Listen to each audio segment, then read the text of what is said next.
tenha sede do Senhor nesse lugar. A minha oração, Espírito Santo, é para que o Senhor nos batize essa noite com uma fome extravagante pela Tua presença, Pai. Eu oro, Espírito Santo de Deus, para que sejamos terra fértil, para que a partir dessa noite nós possamos frutificar aquilo que o Senhor tem lançado em nós durante esses últimos dias, Pai.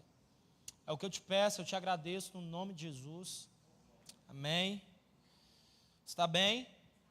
Está feliz? Pega a sua Bíblia comigo aí, por favor. Romanos 1.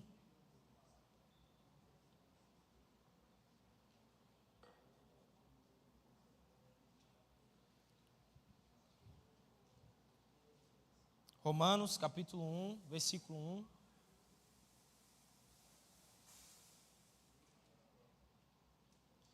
Se vocês quiserem, pode botar um fundo musical, por favor. Amém. Quem encontrou, diga amém. Versículo 1 diz o seguinte: Paulo, servo de Jesus, chamado para ser apóstolo e separado para o Evangelho de Deus. Vamos repetir isso? Paulo, servo de Jesus, chamado para ser apóstolo e separado para o Evangelho de Deus. Versículo 16: Pois não me envergonho do Evangelho, porque é o poder de Deus para a salvação de todo aquele que crê, primeiro do judeu e também do grego, visto que a justiça de Deus se revela no Evangelho de fé em fé, como está escrito: o justo viverá pela fé. O justo viverá. Pode se assentar.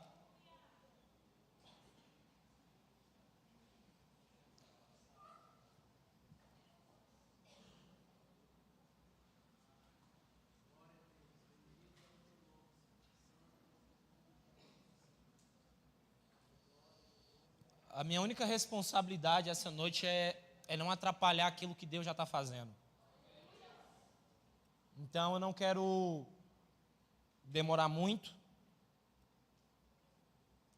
Eu quero compartilhar algumas coisas que Deus tem falado comigo esses últimos dias, amém? Existe uma pergunta, que é uma pergunta que a gente precisa se fazer essa noite. A grande verdade, quando a gente lê esse texto, ele nos constrange,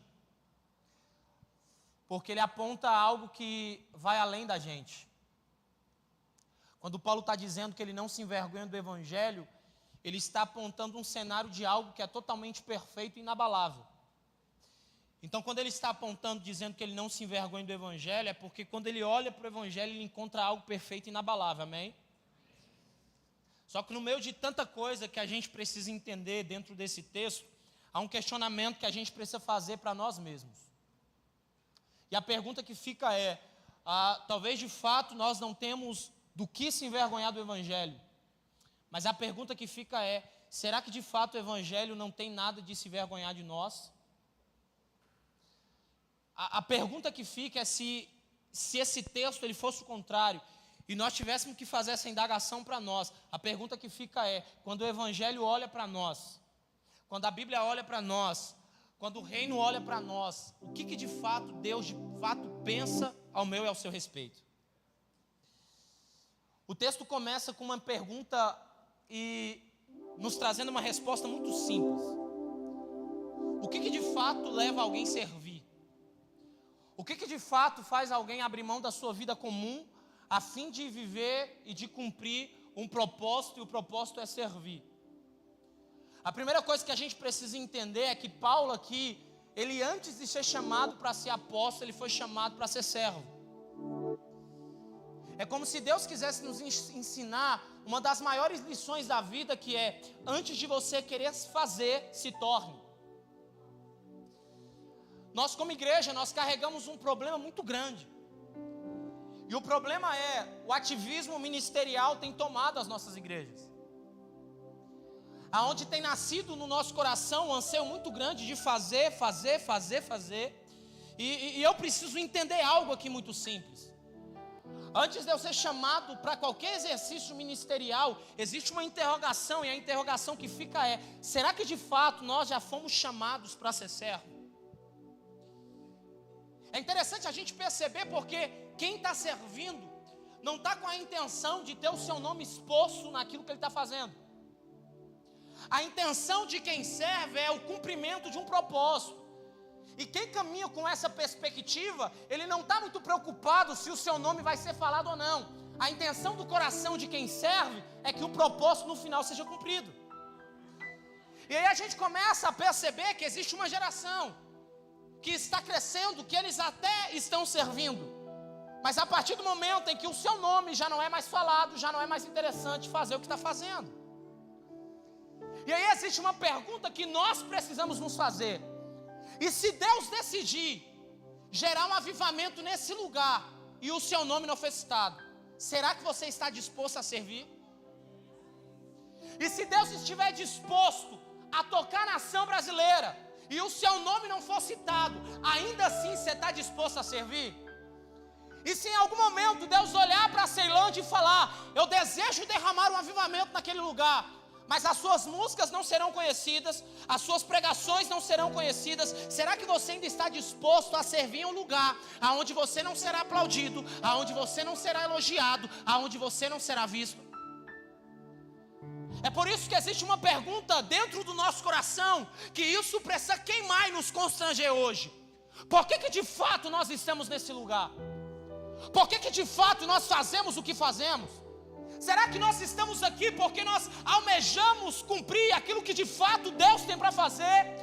Ou porque nós simplesmente achamos interessante fazer algo aqui dentro e de repente alguém bater nas nossas costas e falar: olha, legal demais o que aconteceu na conferência? Existe uma preocupação nascendo no meu espírito esses últimos dias, e a preocupação que fica é: o que nós estamos vivendo nesse lugar é porque Deus está presente ou é porque nós aprendemos a fazer? O mover que está acontecendo aqui é porque de fato Deus está se agradando daquilo que nós estamos semeando, ou é porque quem está cantando canta bem? Será que aquilo que nós estamos vivendo nesses últimos dias é porque Deus está falando com a gente, ou é porque a mensagem é legal e o pregador você gosta, cara? Eu preciso entender que esse é um tempo aonde Deus está levantando uma geração com as características de Moisés. Moisés, quando ele sobe no monte, ele vê Deus passando. Quando ele tem um encontro genuíno com a glória de Deus, ele não desce do monte falando que ele é o mais espiritual de todos, cara. Ele não desce do monte a fim de gravar um vídeo legal e postar no Instagram para mostrar para todo mundo que ele é crente. Sabe o que Moisés ele faz? Ele cobre o rosto. Porque a principal função e habilidade de todos aqueles que têm um encontro com a glória de Deus é se tornar humildes. Meu Deus. Então eu sinto nesses últimos dias que Deus está levantando uma geração com o rosto coberto. É um povo que ele não está muito preocupado se o seu nome vai ser falado ou não. É um povo que não está muito preocupado se a sua música vai estourar ou não. Por quê, Everton? Porque aqueles que se encontram com a glória de Deus,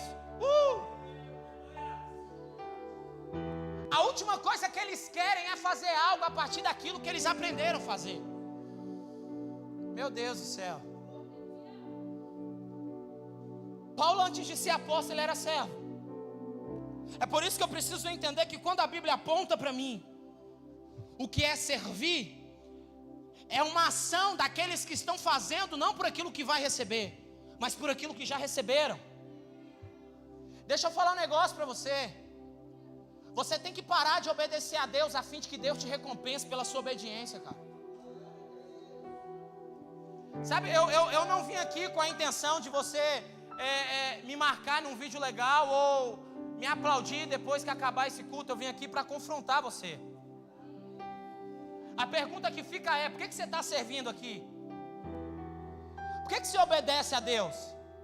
Não, eu obedeço a Deus porque a Bíblia fala que se eu obedecer a Deus, Deus vai me abençoar. Não, mas o que de fato te faz obedecer a Deus?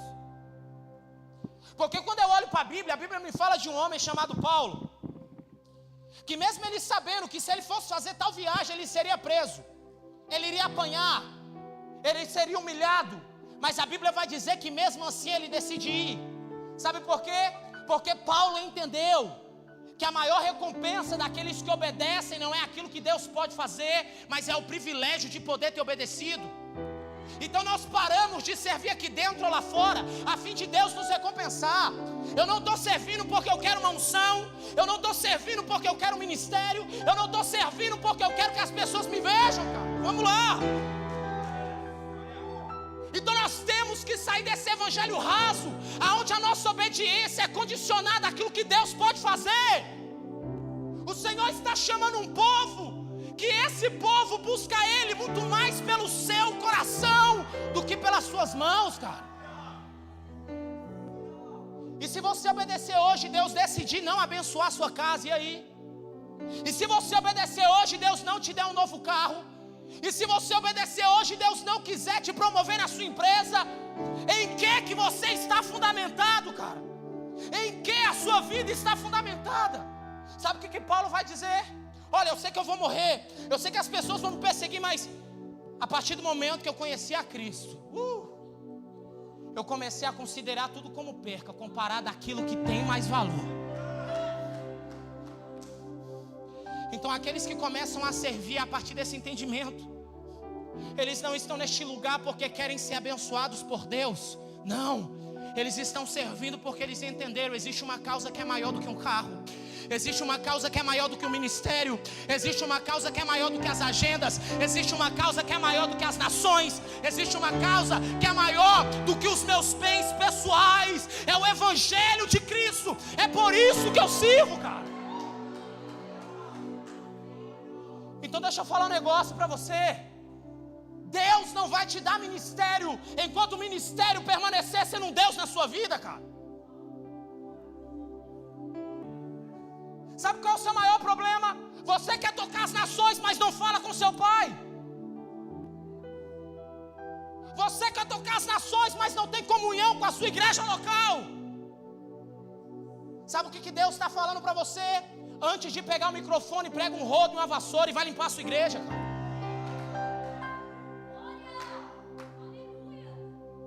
Não, é porque se eu tiver escalado eu oro, se eu tiver escalado eu jejum. Presta atenção nisso daqui. O fundamento da nossa santidade não pode ser o nosso ministério, porque a Bíblia vai dizer para mim e para você que sem santidade ninguém verá Deus. Então eu não sou santo para pregar, eu não sou santo para cantar, eu não sou santo para estar na escala do louvor. Eu sou santo porque eu quero ver a Deus. Então nós temos que sair dessa idolatria que nós estamos criando os nossos altares, cara. Sabe o que Deus requer da nação brasileira esses últimos dias?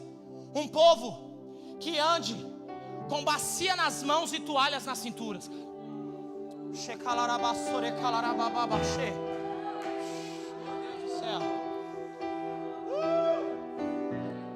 É um povo que ele não está muito preocupado com aquilo que os outros vão falar. A única preocupação dele é lavar o pé do próximo. Meu Deus do céu. Isso é servir. É quando eu entro em uma causa e eu não estou preocupado se o meu nome vai ser falado ou não. Nós temos que aumentar a nossa maturidade e parar de birra. Quando a gente vem para o culto e por conta da correria o pastor não fala, eu vou desviar. Ah não, é porque eu ajudei na cantina e falaram o nome de todo mundo, não falar o meu. Não, é porque eu fiz isso, eu fiz aquilo. Para com isso.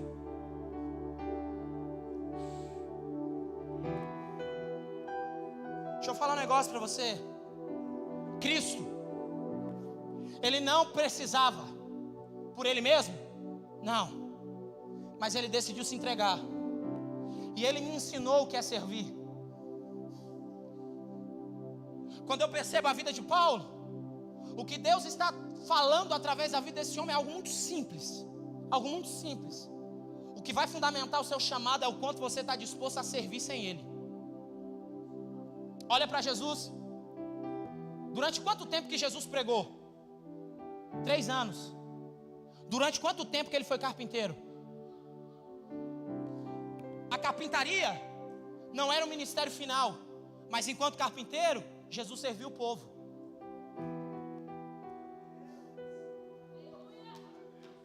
Sabe o que você precisa entender?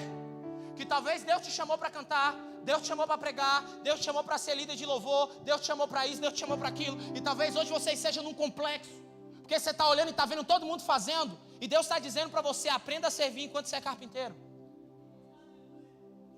Porque por mais que a carpintaria não seja um ministério final, ela está te lapidando para quando você chegar onde Deus quer que você chegue, você não perca seu coração. Então a primeira coisa que eu preciso entender aqui é que Deus, guarda isso no seu coração, pelo amor de Jesus. Tira essa ideia de que Deus precisa de você para mudar o mundo. Ou você acha que o reino de Deus é uma empresa que depende do seu serviço? Se Deus quisesse hoje um instalar de dedos, Ele mudava o mundo sem mim e sem você. Então quando o Senhor decidiu te chamar, Ele não te chamou porque depende de você, Ele chamou por relacionamento. Dá para você entender isso? O primeiro homem chamado na Bíblia foi Adão. E quando Deus chama Adão por um propósito: intimidade. Então o que nós precisamos entender essa noite é: o nosso coração precisa estar desapegado às coisas dessa terra. Os homens e as mulheres que são servos de verdade são pessoas que aprenderam a caminhar de mãos abertas. Sabe o que é caminhar de mão aberta? Esse celular está na minha mão. Se eu abro a minha mão, a única maneira dele permanecer aqui é por um milagre de Deus. São pessoas que estão desapegadas com as coisas da terra. É um povo que entendeu algo: eu estou tão disposto a servir uma causa que é maior que a minha vida, que aquilo que Deus quiser que permaneça, vai permanecer. Mas aquilo que Deus quiser levar embora, Deus vai levar embora. Sabe o que Paulo estava falando no original desse texto? Eu sou escravo do Evangelho de Cristo, cara. Meu Deus do céu. Sabe o que Paulo estava dizendo? Eu já fui crucificado. E eu não sei se você já parou para reparar, mas quando alguém está na cruz, ela pode olhar para a direita, ela pode olhar para a esquerda, ela pode olhar para frente, mas alguém que foi crucificado, é impossível ele olhar para trás.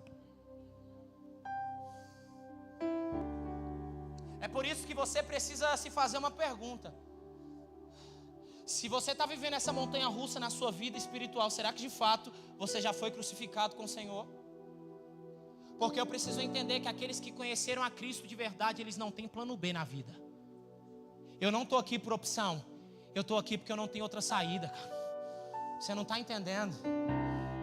Eu não estou aqui porque eu escolhi estar aqui. Eu não faço o que eu faço por uma opção. Eu não tenho uma opção de acordar e falar: hoje eu vou fazer isso. Não. Eu não tenho um plano B. Então eu preciso entender algo no meu coração nesses próximos dias. O Senhor está me chamando para servir em uma causa que é maior do que a minha vida. É por isso que antes de Paulo apontar o que ele fazia, ele vai apontar quem ele é. Nunca se ouviu antes uma geração tão talentosa quanto a nossa. Será que nós precisamos de mais uma igreja? Será que nós precisamos de mais um pregador? Será que nós precisamos de mais um músico? Não. Olha para o Brasil. O Brasil é recheado de bons pregadores, de cantores, de músicos e de boas igrejas. O que falta de verdade para Deus tomar essa nação de ponta a ponta?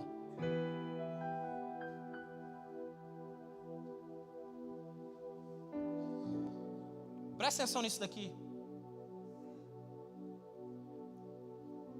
Um dia o esposo de uma mulher morre. E ela vai questionar o profeta dizendo que o esposo dela morreu. Ele pergunta para ela o que ela tem em casa. E ela vai responder: eu só tenho uma botija com um pouco de azeite. Está escrito que a ordem do profeta dada a ela foi: vá em toda a sua vizinhança. Aonde? Busque vasilhas.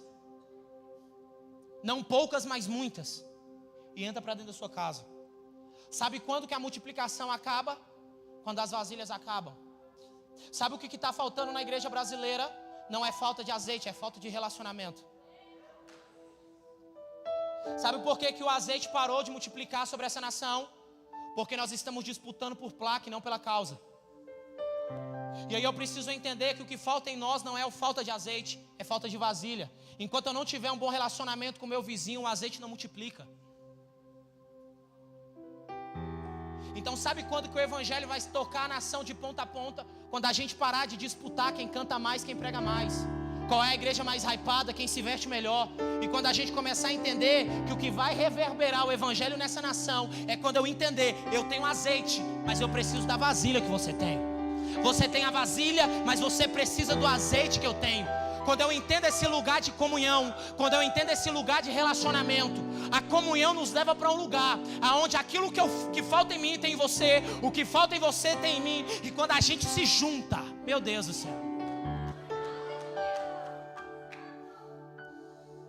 Então sabe o que está acontecendo sobre a nação?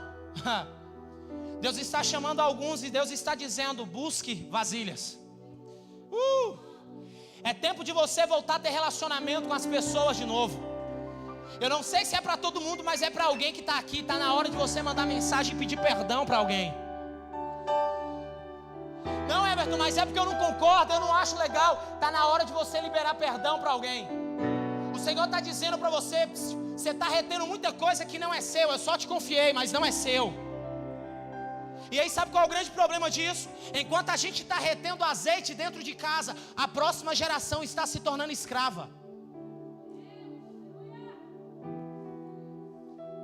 Eu preciso entender que Deus está me chamando para servir em um lugar que é maior do que os seus interesses pessoais, cara. Quanto maior nós somos expostos à glória de Deus, mais humilde nós nos tornamos. Você está entendendo isso daqui?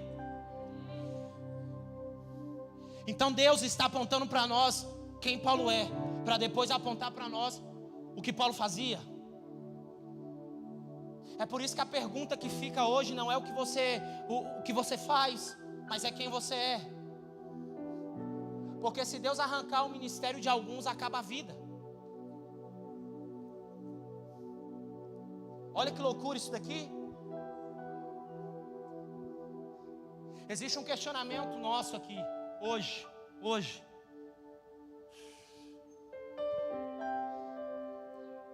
O que nós estamos construindo de verdade, cara? O que de fato nós estamos construindo nesse lugar?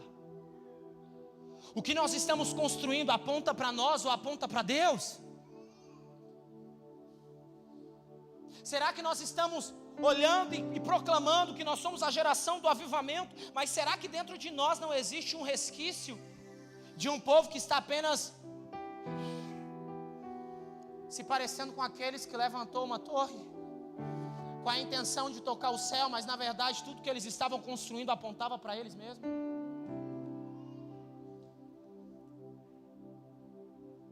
Eu sei que já tem muito tempo que eu estou batendo nessa tecla, mas eu preciso enfatizar isso para você. Servir vai muito mais além do que você fazer aquilo que você gosta.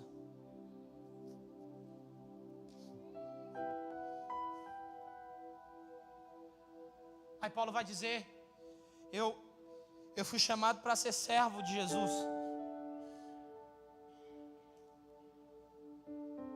E foi de tanto eu servir que Deus me chamou para ser apóstolo.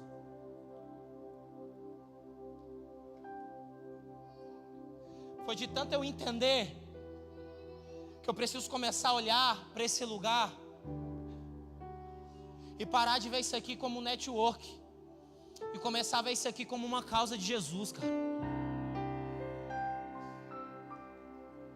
A pergunta que Deus está fazendo para alguém que está nesse lugar é: e se eu te confiar uma cidade, eu ganho uma cidade ou eu perco um homem? E se Deus te confiar essa cidade, Ele ganha essa cidade ou Ele perde você? E se Deus te confiar a nação brasileira, Ele ganha a nação ou Ele perde o seu coração? Sabe o que vai guardar o nosso coração? Meu Deus do céu. é entender o que Jesus falou. E aquele que quer ser grande, que sirva a todos. Servir a todos. Era isso que Paulo fazia. Servir. Servir. O Senhor olha para ele e o Senhor entende. Eu posso confiar. Porque o coração dele não vai se perder. Eu estou fazendo um apelo para vocês. Eu já rodei muito lugar nessa nação. Eu já sentei na mesa com muita gente boa. Mas eu já vi muita gente se perder.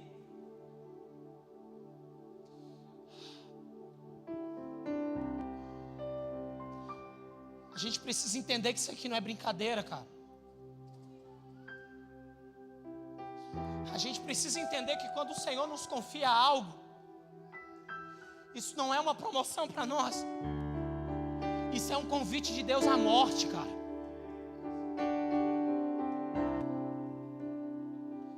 Quando você ora falando, Deus me confia um ministério, Deus eu quero fazer isso, Deus eu quero fazer aquilo, você tem que entender que você está falando para Deus que você quer morrer, cara.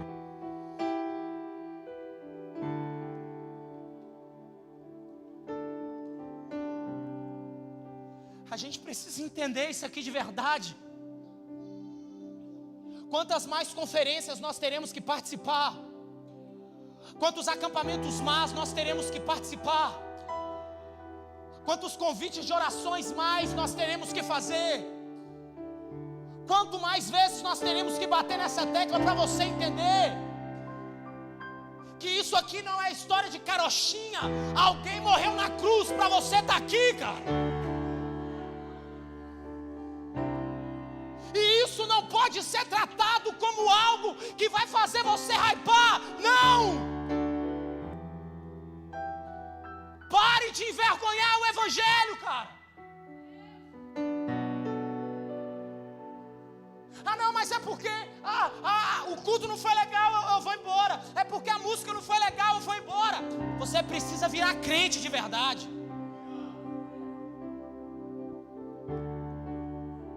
Você precisa entender que enquanto você está aí decidindo o que é mais legal para você, se é a Netflix ou é a Bíblia, se é o Instagram ou é a igreja, se é orar ou é sair com seus amigos, alguém padeceu na cruz por você.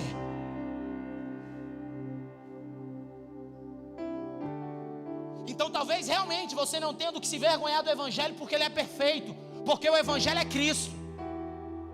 Mas e Deus? O que ele fala ao teu respeito? Porque nós precisamos entender que existe uma diferença gigantesca entre nós sermos amados por Deus e nós agradarmos a Deus. Quando Jesus está descendo as águas do batismo, a palavra do Pai a ele é: esse é o meu filho, em quem eu tenho prazer. Então não tenha dúvidas de que Deus te ama. Não tenha dúvidas de que você é amado pelo Senhor. Só que a pergunta é: Deus sente prazer em você?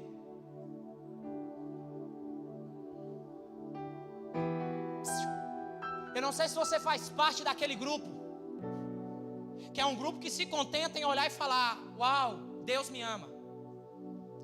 Mas eu vim aqui para quebrar um tabu e te dizer: isso não é suficiente. Sabe por quê? Existe muita gente que Deus ama e vai para o inferno. E eu te provo na Bíblia. Existe muita gente fazendo o que você está fazendo que vai para o inferno. Jesus disse: e naquele dia muitos chegarão e falarão: no teu nome eu preguei, eu sei. No teu nome eu cantei, foi bom demais. No teu nome eu toquei, e toca bem. No teu nome eu libertei pessoas, eu vi. No teu nome eu curei, eu sei. Eu fiz prodígios e maravilhas, eu sei. Mas eu tenho algo contra você. Quem que você é? Eu não te conheço. Eu estou falando para você que o Deus que é onisciente, onipotente e onipresente vai olhar para alguém e vai dizer: eu não te conheço. O Deus que criou os céus, criou a terra, que sabe de tudo, do presente, do passado e do futuro, ele vai olhar para alguém e vai dizer: eu não te conheço.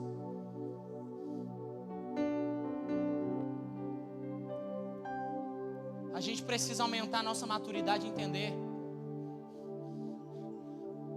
eu sou amado por Deus, mas o que eu preciso fazer para agradar o Senhor? O que eu preciso fazer para gerar prazer em Deus?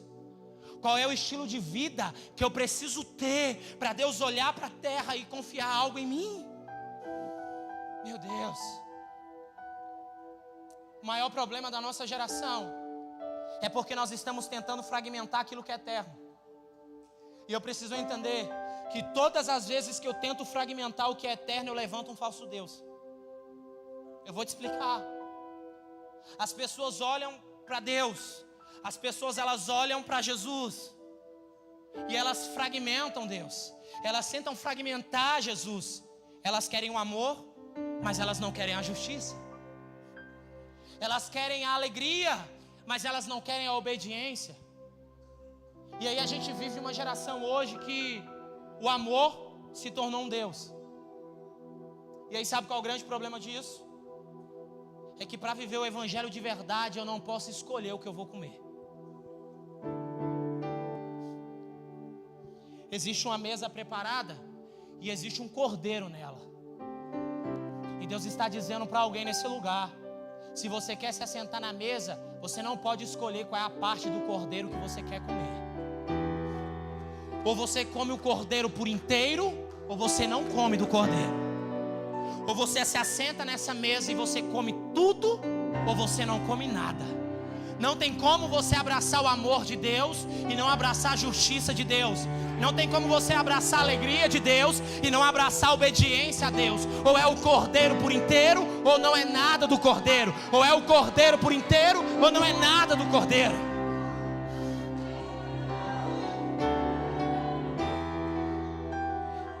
Então a gente tem que parar de gourmetizar o evangelho. Ah não, é porque hoje eu tenho a Bíblia no meu celular, então hoje eu acordo, eu faço o meu devocional, e aí eu sempre coloco naquilo que mexe comigo. Meu Deus. É por isso que Paulo ele vai olhar e vai dizer que ele se tornou servo de Cristo por um único motivo. Nós não estamos prontos para olhar Jesus como um homem. Eu vou te explicar o porquê. Quando nós olhamos Jesus como Deus, nós distanciamos muito o nosso estilo de vida ao estilo dele. Sabe por quê? Porque a gente sempre vai fazer o questionamento: mas é Deus. Então o que ele fez foi dentro daquilo que cabia a ele como Deus. Só que eu preciso entender que ele não foi só 100% Deus. Ele foi 100% Deus e 100% homem. E aí eu preciso entender que a obediência que ele teve ao Pai não foi sendo Deus, foi sendo homem. E aí sabe por que a humanidade de Cristo me confronta? Porque foi como um homem que ele perdoou. Foi como um homem que ele obedeceu. Foi como um homem que ele foi fiel. Foi como um homem que ele orou. Foi como um homem que ele jejuou. Foi como um homem que ele amou as Escrituras. E aí quando eu olho para a humanidade de Cristo, todas as nossas desculpas, elas acabam. Todas. Sabe por que a gente não gosta de olhar para Jesus como homem? Porque quando a gente olha para ele como homem, a gente não tem mais desculpa para dar para Deus. E aí quando a gente vai para a Bíblia vai dizer: e em tudo foi tentado, mas permaneceu fiel. Quando eu olho para ele como um homem, eu sou confrontado. Porque ele como homem me ensinou como tratar minha família, como cuidar dos meus amigos, como servir aqui dentro, como homem. E é por isso que muitas vezes a gente olha apenas ele como um Deus. Porque nós, infelizmente, até hoje, carregamos essa ideia de Deus como alguém muito distante. E aí ele vem como um homem. Por isso que João, quando vai falar sobre ele, vai dizer: e no princípio, ele era o Verbo. O Verbo estava com Deus. O Verbo era Deus. E se fez carne e habitou entre nós.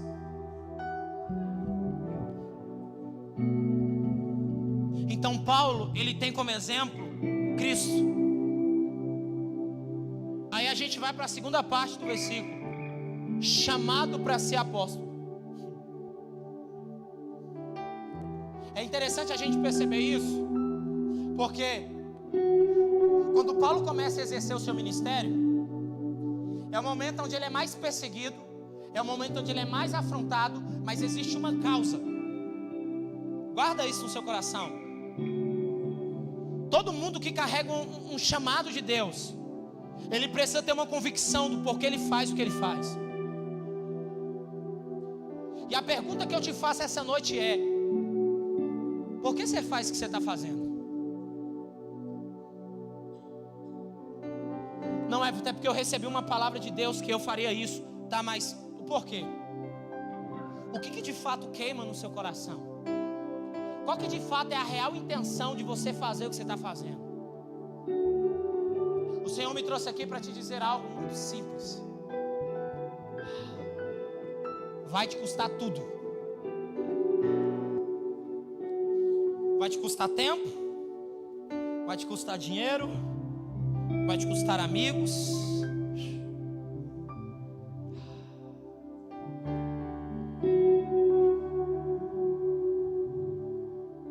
Aos 23 anos de idade eu casei. E desde que eu casei eu não sei o que é morar um ano na mesma casa.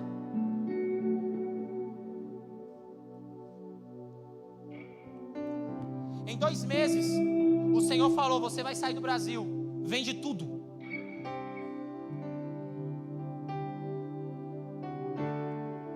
Aí eu tô lá, o Senhor fala: volta, construa tudo de novo.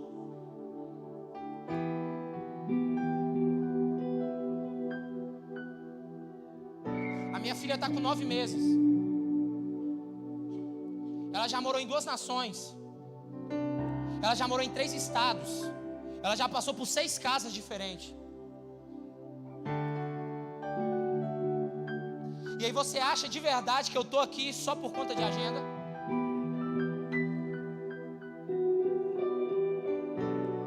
Quantas vezes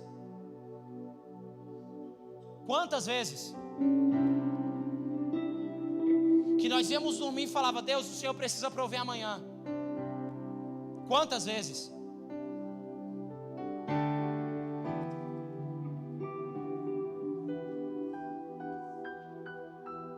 Quantas e quantas vezes nós tivemos que abrir mão de estar com amigos para estar aqui, de viajar com família para estar aqui? Quantas foram as vezes que nós entrávamos em lugares como esse e Deus falava: pega todo o dinheiro da oferta, é para abençoar fulano, é para dar para ciclano? Quantas vezes? Quantas vezes nós comprávamos roupa e Deus falava: não é nem para vestir, dá para alguém? Quantas vezes? Eu perdi as contas de quantos tênis eu dei, de quantas blusas, quantos relógios, quantas ofertas, celular, tudo. Sabe por quê? Porque eu entendi que eu não estou caminhando por aquilo que é momentâneo. Eu entendi que eu não estou caminhando por aquilo que é passageiro. Eu estou caminhando por algo que é eterno. Então eu preciso entender que Deus está me chamando para viver o evangelho de verdade, cara.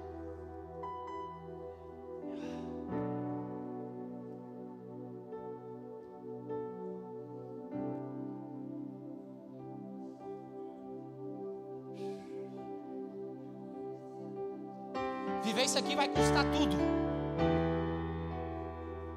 Vai doer. Você vai chorar. E muitas vezes não vai fazer sentido.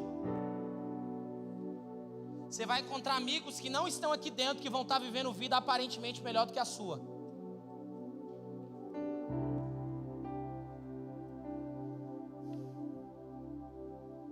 Só que eu preciso entender algo aqui.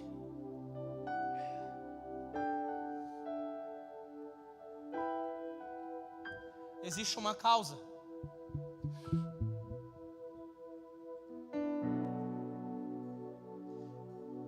Que ela é maior do que um salário todo dia 5 do mês.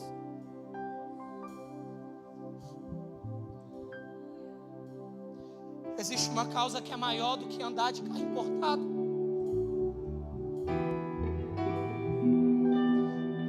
Existe uma causa que é maior do que as nações. Existe uma causa que é maior do que você estar nos cartazes das melhores agendas e conferências do Brasil.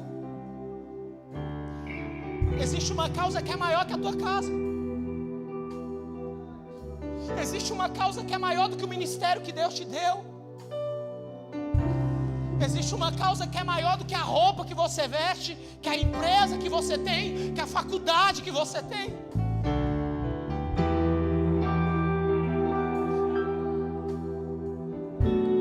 Existe uma causa que ela vai custar tudo nosso.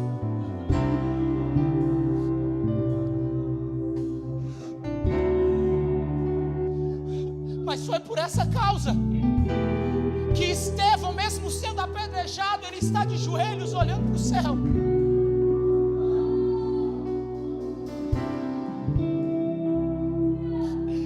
E há uma pergunta de Deus gritando nesse lugar: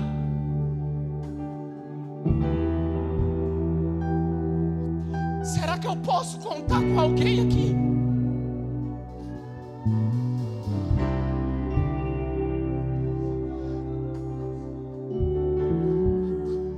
Porque várias vezes eu entro em carro, avião, ônibus. Muitas vezes deixo minha esposa, deixo minha filha. Vou para lugares que só Deus sabe como é. Sento em mesa de pessoas que eu nunca vi na vida. Durmo em lugares que não conheço. Porque Jesus falou. E quando o evangelho do reino for pregado nos 4 cantos, então ele volta. Então quando eu olho para minha casa, eu olho para minha filha, eu olho para minha esposa, tem dias que eu não sei se eu volto, mas existe algo no meu coração que me motiva a sair. Sabe o que é? Pedro disse: esperando e apressando. Esperando e apressando. Pedro está falando sobre uma igreja que não só está esperando. Porque esperar é saber, eu sei que ele volta. Mas Pedro está apontando para nós: existe uma forma de você apressar isso. Everton, como que eu faço isso? Jesus disse: pregue em tempo e fora de tempo, porque quando o evangelho do reino for pregado nos 4 cantos, então virá o fim. Sabe por que eu saio de casa? Sabe por que eu estou aqui essa noite? Sabe por que eu rodo essa nação? Não é por agenda, é por um propósito. Eu anseio que ele volte. Eu anseio que ele volte. Eu anseio que ele volte. Eu anseio que ele volte.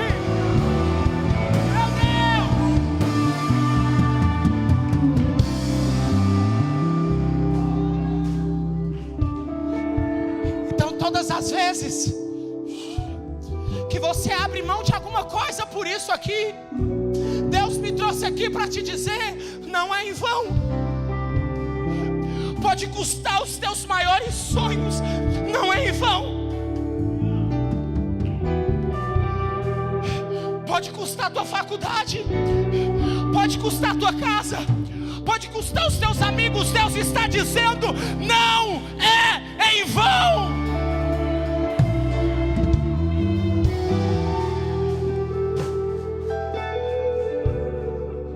Everton, como que você tem certeza disso?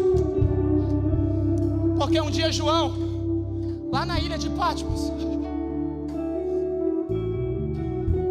considerado como louco por amar o evangelho, ele está lá, e a Bíblia vai dizer que ele tem uma visão. Ele vê os céus abertos, ele vê alguém sentado no trono, à destra do trono de Deus. E é louco, porque versículos acima Há um questionamento sendo feito. Existe um livro. Quem é digno de abrir esse livro e desatar esses selos? Não há ninguém na terra porque Jesus não estava mais aqui. Não há ninguém no céu porque ele não havia chegado ainda. E João vai dizer: de repente o ancião falou: acalma, lá vem aí aquele que morreu como cordeiro,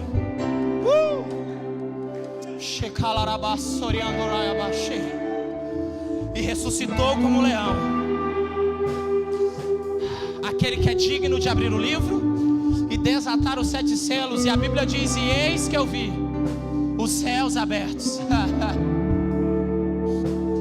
e eu vi um trono à direita do trono de Deus, e havia alguém assentado lá. Eu olhei para os seus pés, e eram como latão reluzente.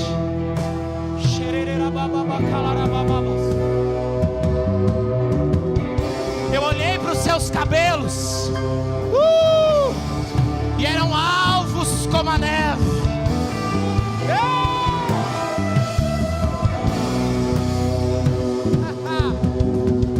Eu olhei para suas roupas, e eis que estava escrito que Ele é Rei dos Reis e Senhor dos Senhores. João, e o que você mais viu? Eu olhei para os seus olhos. Meu Deus, meu Deus, eu olhei para os seus olhos.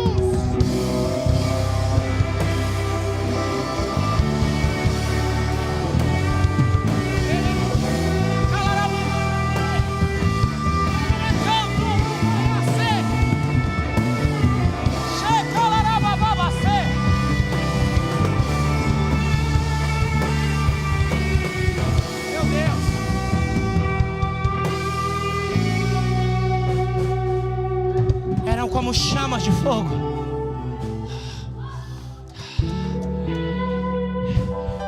Eu via 24 anciãos que lançavam a coroa aos seus pés. Ininterruptamente eles falavam: Santo, Santo, Santo, Santo é o Senhor dos exércitos. E toda a terra está cheia da sua glória. Eu via serafins que tinham 6 asas. Com 2 cobriam os pés, com 2 eles voavam, com 2 eles cobriam o rosto. Haviam olhos espalhados por todo o corpo. Everton, por quê? Porque apenas 2 não era suficiente para contemplar a grandeza dele.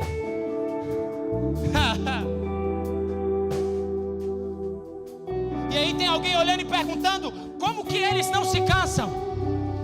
E a maior revelação de Apocalipse é: eles não estão vendo a mesma coisa. Todas as vezes que eles olham, eles percebem que com esses olhos Ele é santo, com esses Ele é santo, com esses Ele é santo, com esses Ele é santo, com os que estão nas asas Ele é santo, Ele é santo.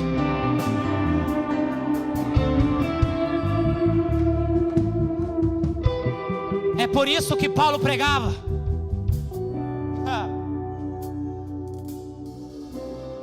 porque um dia ele caiu ao chão ao se encontrar com um homem.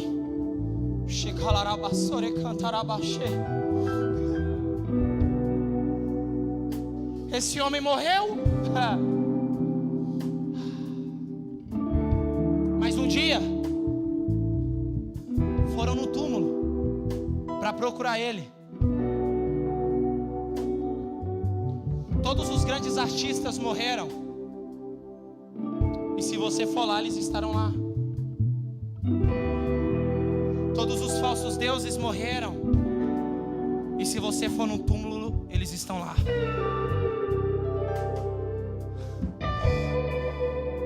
Mas os discípulos estão se aproximando desse lugar. A pedra foi removida. Existe alguém sentado sobre ela.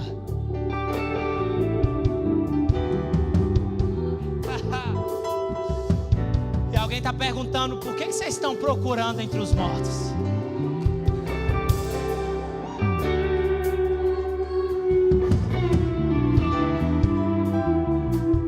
Mas cadê ele?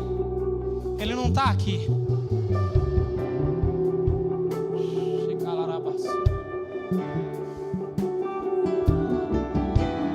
Alguém vai entrar no túmulo, vai encontrar 2 lençóis. Um que está no corpo, outro que estava na cabeça. O do corpo está bagunçado, mas o da cabeça está dobrado. É Deus olhando para nós e dizendo: talvez em algum momento o corpo bagunce, mas a cabeça não perdeu o controle.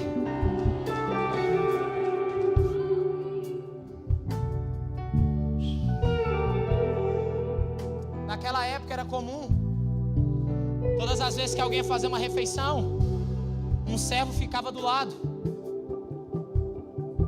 Quando o Senhor saía e deixava o lenço jogado, ele estava comunicando ao servo: pode retirar tudo que eu já acabei. Mas quando ele dobrava o lenço, ele estava comunicando ao servo: eu vou, mas eu volto.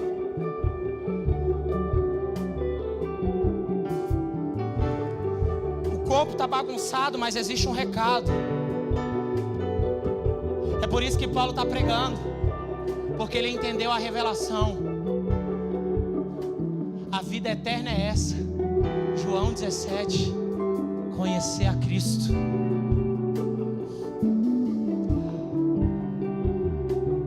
Eu termino liberando isso sobre alguém aqui. Esse anjo que estava sobre essa pedra representa uma geração de mensageiros.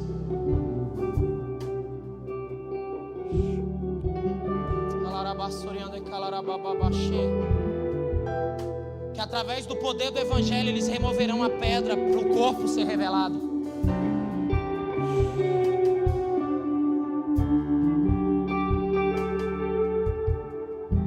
Nós não seremos como Pedro, que cortará a orelha de Malco a fim de defender Jesus. Ele não precisa ser defendido.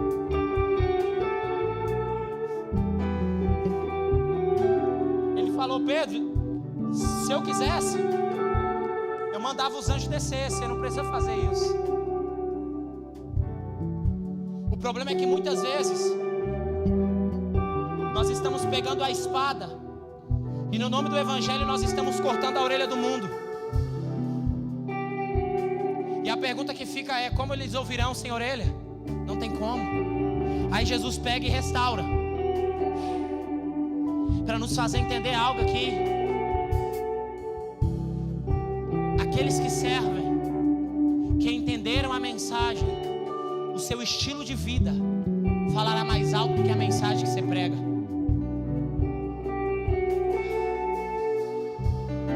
Eu quero que você se coloque de pé essa noite, por favor.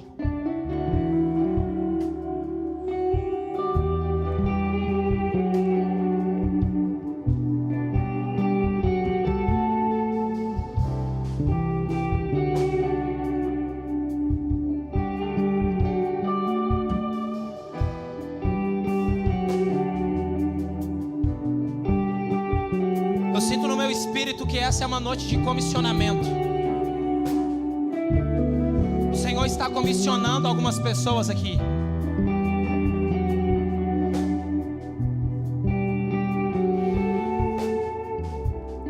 Eu quero fazer 2 orações. A primeira oração: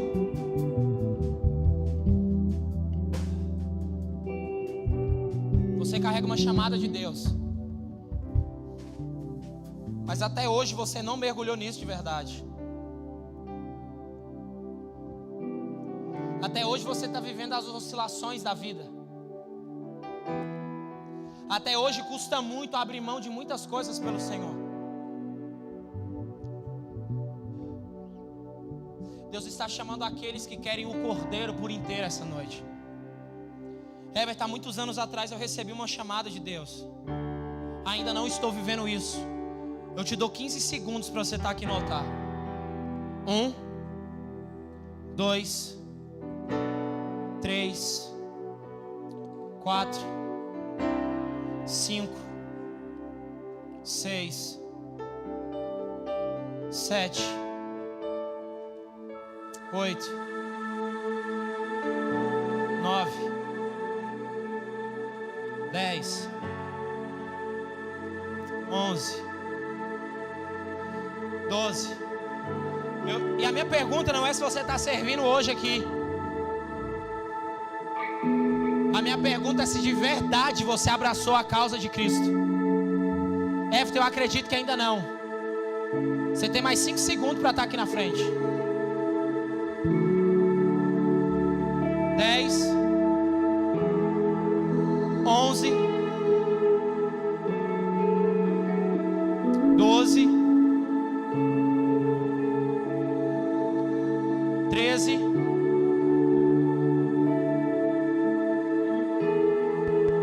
14,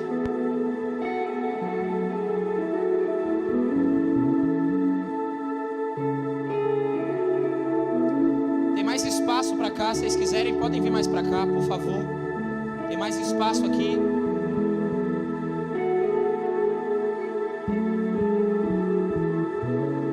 A segunda chamada.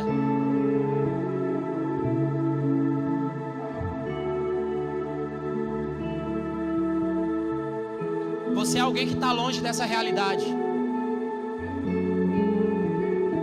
Eu não sei o que aconteceu na sua vida, mas você foi embora, você se afastou. Talvez você é alguém que está na igreja, mas ainda está longe de Deus.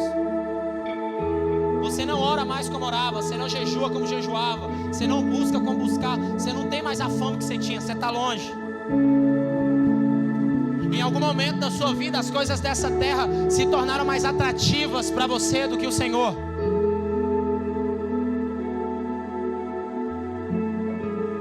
Mas o Senhor está chamando alguém essa noite. E eu sei que tem. Independente do que aconteceu, o Senhor está olhando para alguém nesse lugar e Deus está dizendo para você: você é filho. E a maior graça do Evangelho de Deus é a gente entender isso. Everton, eu quero voltar para o Senhor. Eu preciso que você que quer voltar para o Senhor, fique todos aqui no meu lado direito. Everton, eu quero voltar para o Senhor hoje.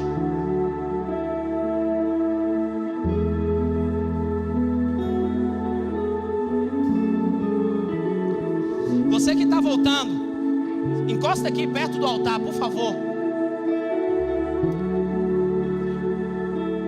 Pode vir. Quem está aceitando Jesus, reconciliando, volta aqui, encosta aqui perto do altar. Os demais que vieram pelo primeiro motivo, permaneça aqui onde vocês estão. Mas quem está aceitando, quem está voltando, eu preciso de vocês aqui, encostado no altar. Nós já temos uma pessoa.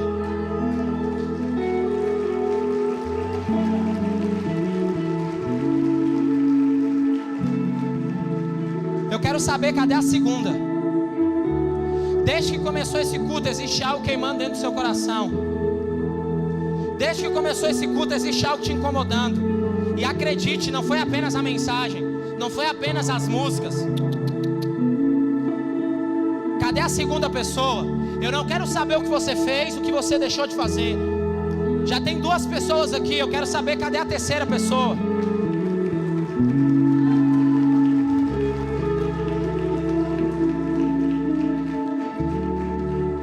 Não existe distância que Cristo não possa alcançar. Everton, eu estou com medo. Eu estou com medo porque eu já tentei isso outras vezes e não deu certo. Nós já temos a terceira pessoa aqui.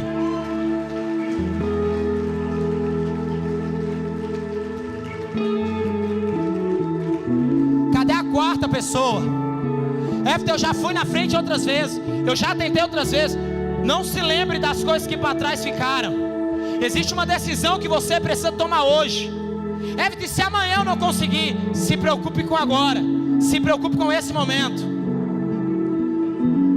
Entenda algo: o Evangelho de Jesus não é sobre aquilo que você sente por Deus, é sobre aquilo que Deus sente por você.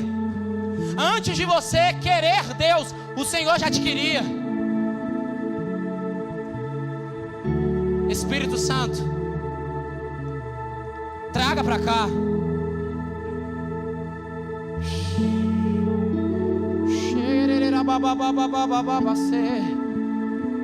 Tem mais alguém aqui?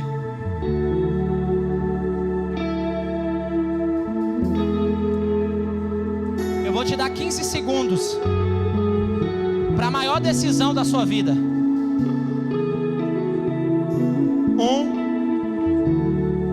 2, 3, 4.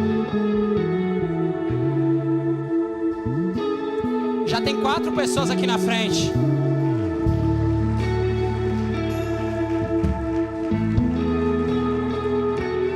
Eu vou continuar contando, eu te espero aqui.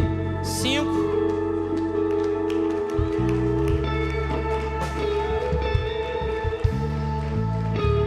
Eu vou continuar contando, eu te espero. Tem mais uma aqui. 7, 8, 9, 10, 11, 12, 13, 14.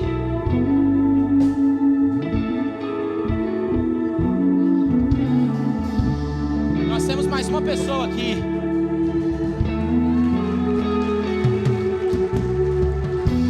Nós temos outra pessoa aqui. Eu te chamo pela última vez. Alguém?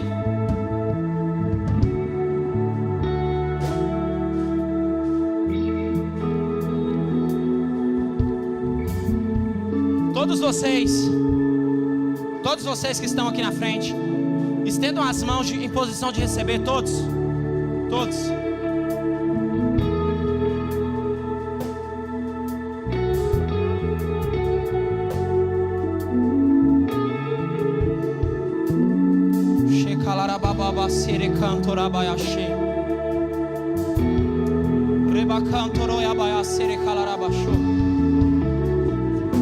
A primeira oração que eu faço é uma oração de habilitação. Que a chamada do Evangelho queime no coração de vocês.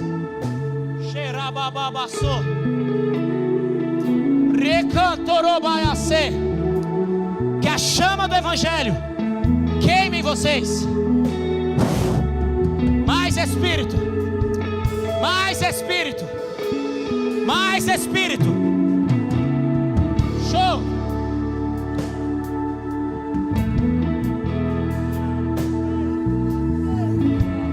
Eu oro por batismo agora. Fogo do Espírito.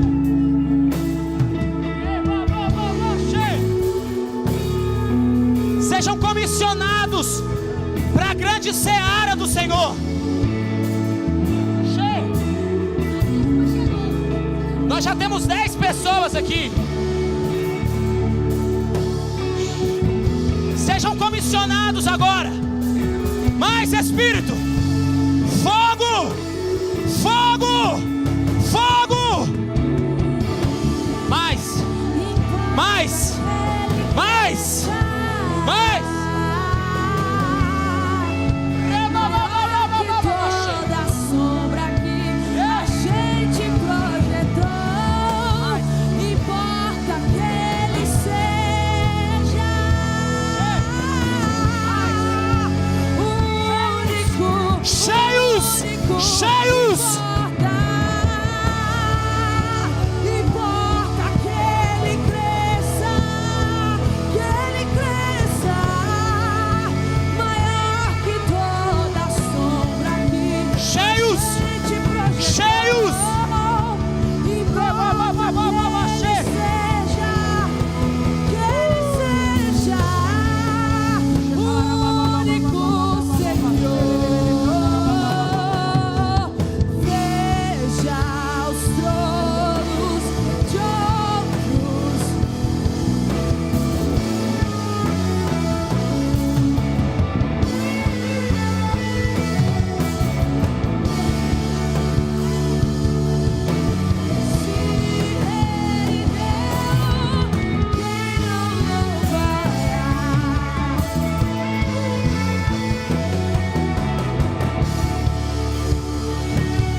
Estendam as mãos de vocês.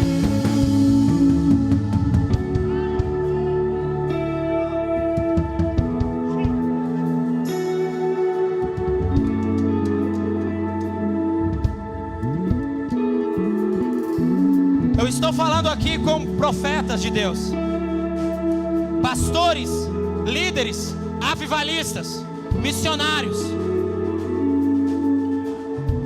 Hoje é uma noite de envio. O Senhor vos batizará com fome pela mensagem do Evangelho.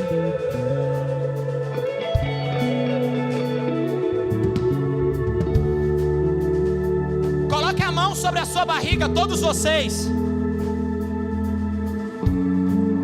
Meu Deus do céu.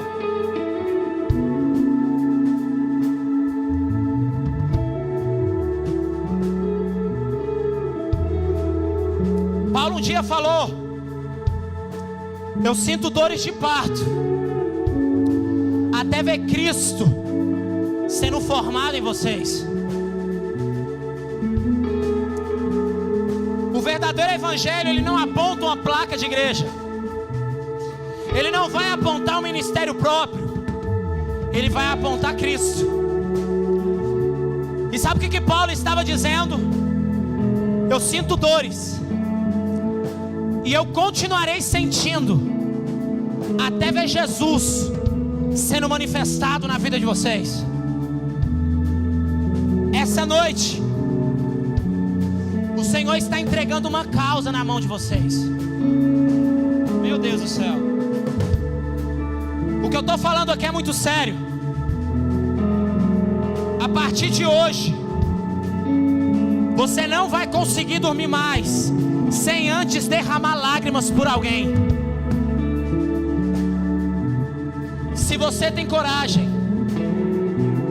repita comigo: Senhor, eu entrego tudo por essa causa.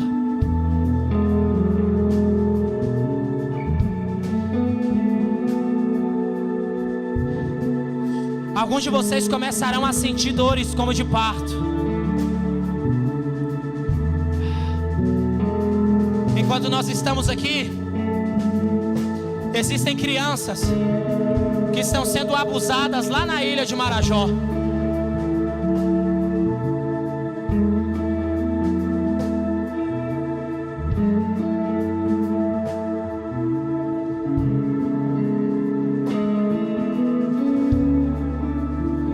Enquanto nós estamos aqui, existem adolescentes que estão sendo vendidos e traficados para ser um boneco sexual.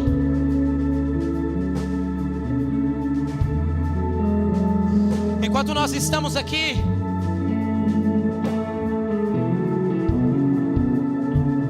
a indústria pornográfica se torna hoje o maior tráfico dos Estados Unidos. Maior do que a cocaína.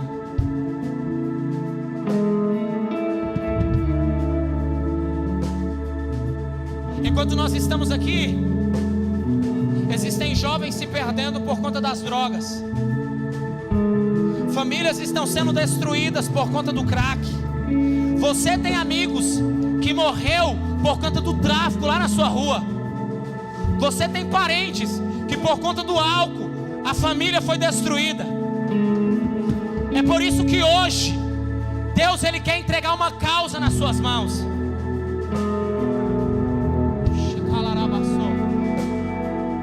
Espírito Santo, dores de parto essa noite. Que as suas lágrimas, elas reguem um campo que Deus vai te enviar. Que as suas lágrimas comecem a regar um campo que Deus vai te enviar. Será que existe alguém que pode chorar as lágrimas de Deus hoje? Será que existe alguém que pode sentir as dores que Deus sente quando olha para o Brasil? Será que existe alguém que pode sentir aquilo que o Espírito Santo sente quando passeia nas cidades dessa nação?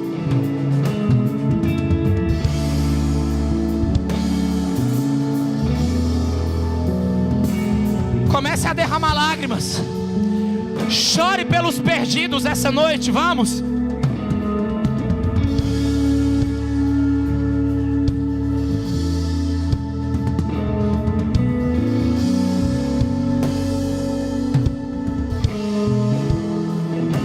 O Senhor nunca vai permitir os seus pés pisar em um lugar antes das suas lágrimas regarem aquele lugar. Hoje Deus está nos batizando em lágrimas. Vamos mergulhar nisso, vamos mergulhar nisso, vamos. Você conhece alguém que precisa ser alcançado pelo poder do Evangelho? Chore por ele, gema agora, vamos.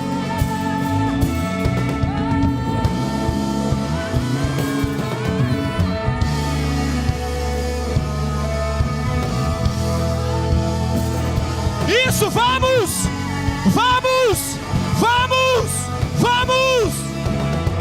Que Ele cresça, eu diminua. Que Ele apareça e eu me constranja com a sua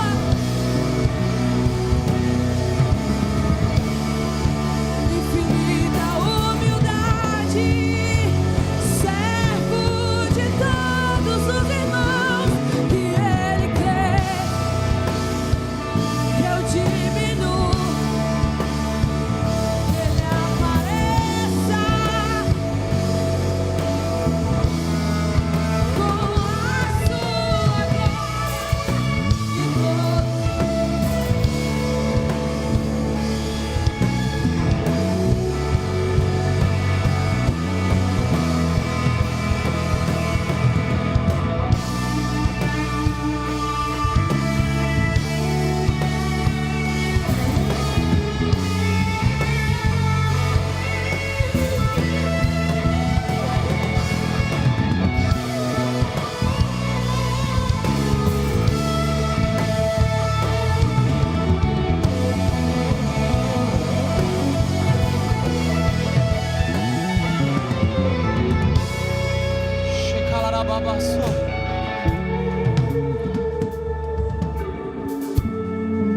Todos vocês que estão aqui,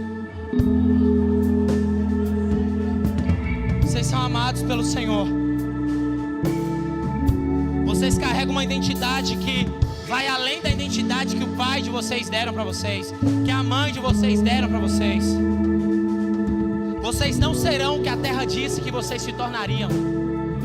Vocês não vão se tornar aquilo que a sociedade, que a família determinou sobre vocês. Vocês serão exatamente quem Deus disse que vocês seriam. Eu preciso de pessoas abraçando eles e elas aí, por favor. Isso é Deus abraçando vocês. É o Pai abraçando vocês.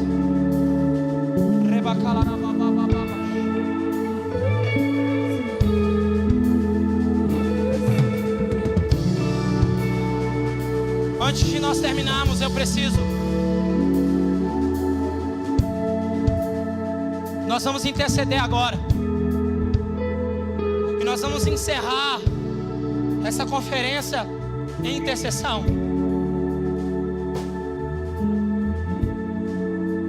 Talvez você já tenha uma causa. Talvez você sinta que Deus te chamou para algo específico. No seu lugar, lembre-se de alguém. Lembre-se de uma cidade, lembre-se de uma causa. Comece a interceder. Senhor, nós oramos pela nação brasileira. Essa nação não será conhecida mais como a nação do carnaval, como a nação do futebol. Essa nação será conhecida como a nação do avivamento. Senhor, nós oramos agora pela ilha de Marajó. Senhor, nós oramos agora por todas as crianças, adolescentes, jovens que estão sendo traficados e vendidos. Nós oramos agora por todas as mulheres que estão, Pai, em um relacionamento abusivo, que tem medo que tem medo, Pai, de comunicar a alguém. Nós oramos agora por toda a juventude que está presa nas drogas, que está presa no álcool. E nós, como igreja do Brasil, nós intercedemos agora.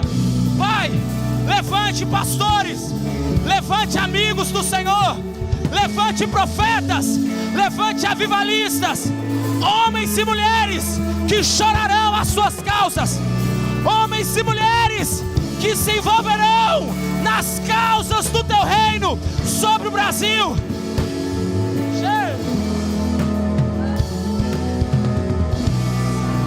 Quem enviarei eu? Quem há de ir por nós? Eis-nos aqui, Senhor. Isso, vamos. Levante um altar de adoração e intercessão essa noite.